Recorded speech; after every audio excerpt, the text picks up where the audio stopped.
Coffee. Daddy. Hello Padma, కులాసగా ఉన్నావా? కూర్చోండి daddy. పర్వాలేదు. మిస్టర్ కిషోర్, నువ్వు పద్మను పెళ్లి చేసుకోవటం నాకెందుకు ఇష్టం లేదో నీకు తెలుసు. అయినా నువ్వు చేసుకున్నావు. Anyway, wish you happy married life. Thank you sir. But నాదొక్క కోరిక. ఏమిటది? ఈ లోకంలో నేను నా కొడుకుని కూతుర్ని చూసుకు బ్రతుకుతున్నా.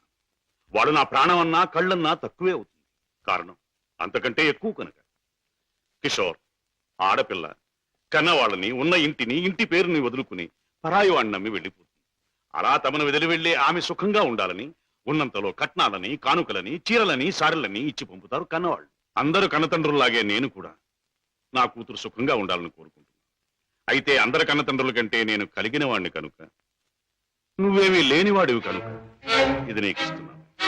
చెక్ బుక్ నీ ఇష్టం వచ్చినంత డ్రా చేసుకో.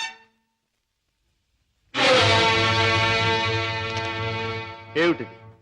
ముష్టిస్తున్నారా లేక ధర్మం చేస్తున్నారా? ఎలా అనుకున్నది డబ్బు. నా కూతుర్ని సుఖపెట్టడానికి నీకది చాలా అవసరం. చూడండి, పెళ్ళాన్ని సుఖపెట్టడానికి మావగారి దగ్గర చెయ్యి చాపి డబ్బు అందుకునేవాడు చేతకానివాడని నా ఉద్దేశం. నా భార్య కావలసిన సౌఖ్యం సౌకర్యాలు ఏర్పాటు చేసి ఆనందంగా ఉండేట్లు చేయగలను నేను. I'm sorry, me cheque book అక్కర్లేదు. నేను సంపాదించుకోగలను డబ్బు. గిటారు వాయించటం, గొంతెత్తి పాడడం అంత సులభం అనుకుంటున్నావా డబ్బు సంపాదించడం? తలుచుకోవాలి కానీ ఈ లోకంలో డబ్బు సంపాదించడం అంత తేలికైన విషయం మరొకటి లేదు. అంత ఖచ్చితంగా ఎలా చెప్పగలవు? చెప్పడం కాదు, చేసి చూపిస్తాను. ఓ, అంత సమర్థుడివా? Well, let's see.